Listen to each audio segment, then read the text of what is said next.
There we are. How are you enjoying the season so far? Yeah, it's been good to be fair. We've got a bit of a mixed bag, haven't we? We've got a couple of good performances, a couple of poor ones, and some in between. But for me personally, it's been alright. It's a bit frustrating being on the bench a lot, but you just gotta take it on the chin sometimes. When you come on, try to play the best you can. How do you deal with that, Rhys? Is it just that exactly? Just accept it and strive to improve in training to catch the eye and all that? Yeah, you just got to keep working hard each day, really. I'm lucky to be on the bench in a way because you get to express myself and play, but also frustrating because you want to start. But you just got to always be ready, as we talk about being there. Be ready all the time, so when you do get your chance, put your best foot forward. Because it's been a defining feature, really, of Toby's reign, if you like, that he has given opportunities, hasn't he, to young players? Yeah, we've got a good core group of boys here. We're all hungry to play. We all, feel very deeply about the Ospreys. We want to kick on, really. So it's good from Toby. He's given us the freedom to play, and we've got to show what we can do, really. I guess this is a really important time, not just for you boys, but for the Ospreys as well, with the current Wales players away. And with you guys watching the shop, if you like. Yeah. Looking forward to it. Yeah, we've got to step up, haven't we? We can't just take a backward step in this. There's a lot of boys gone away, 14 boys, which is really pleasing to see. There's all the young boys gone away as well. So we obviously want to be the next boys stepping up, and we can't shy away from that because we've got a responsibility for the jersey and for the fans, really.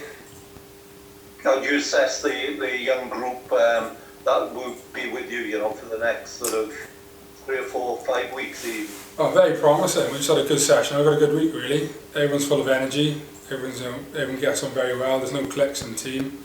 As soon as you come up from the academy, you are thrown into it. But you're looked after as well. You're not just, everyone talks to each other, everyone gets on, and training intense. You have to be able to know your role, so everyone gets stuck in. But no, real positive. Yeah. Sorry, Rhys, I cut across you there. I guess it helps as well that you have got some experienced boys left with you, like Scott Baldwin, Michael Collins, Tom Botha. Yeah, them boys they're priceless, really. There's people like Boulders has been in situations like this before, and he understands a young group is full of energy but needs good guidance. He speaks very well. Same with Sam Parry, speak very well. Like I say, understand the Ospreys group we are, and a real love for the team. We have to perform on the weekend, but they speak so well and they can guide us in the right way. Rhys, some positive words said about you by Toby a few weeks ago, saying that he understands that you're on Wales' radar, if you like. They're aware of what you can do. What are your goals then, push you forward? Obviously, I think everyone wants to play for Wales when they're younger, and they still do now. It's on top of my list to play for Wales, but it starts with playing with the Ospreys and playing well for the Ospreys first. Yeah, that's it. And what have you learned from operating alongside, Alan Wynne, Adam Beard, and even Bradley? We haven't seen much of Bradley this year. No, it comes down to every day you've got to bring in intensity. You can't just have an off day here and there. You have to keep up, keep improving, keep growing, and you've got to just keep developing your game. Do they make a point of helping you, those boys? Yeah, they are good. They understand the line-out term side of it, and we get on very well. We talk to each other about the game, how to improve. Little tricks and dark arts in there as well. It's a bit of everything, really. What areas do you feel that you may need to improve? So carrying, I need to get my hands on the ball more and stuff like that. But I do like getting rucks and hitting them hard. But I say carrying has got to be improved.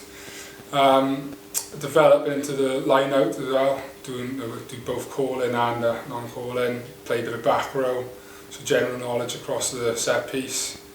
Yeah, like I say, carrying probably the main one. You put in a big shift against, defensive shift against Ulster the other week. Yeah. Is that what the toughest games of your career?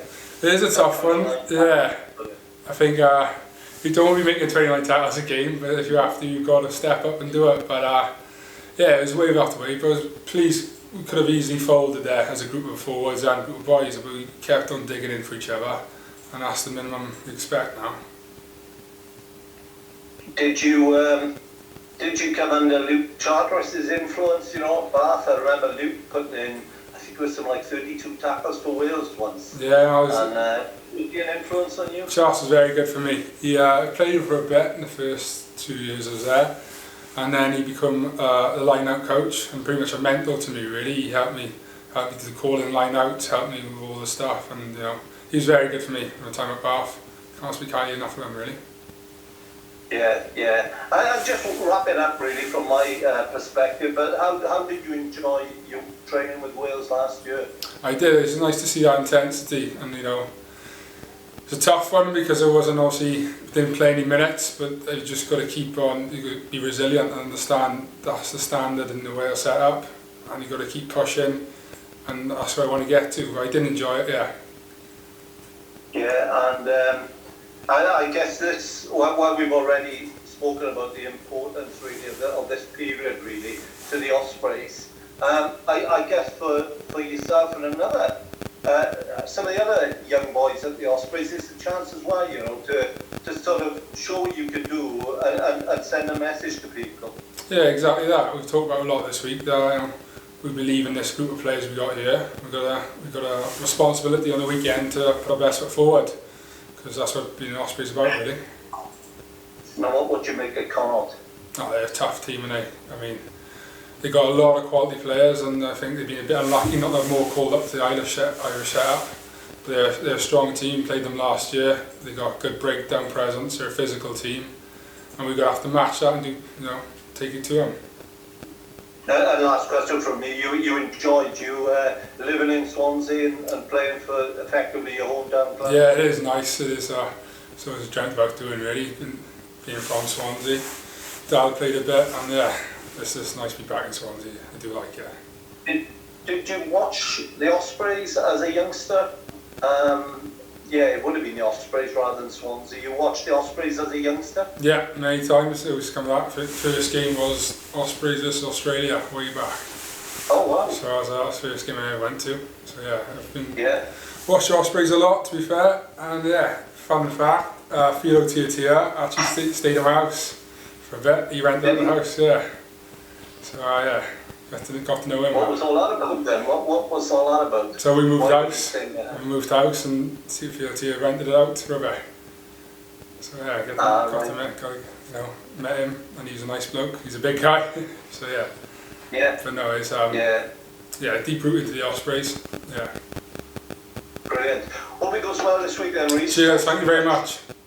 Thank you. Cheers. Rhys, Simon, just one quick, I'm intrigued about what you said about Tia then, because he's got legendary status among Ospreys. Yeah. You know, probably one of the finest overseas signings Welsh rugby has ever seen.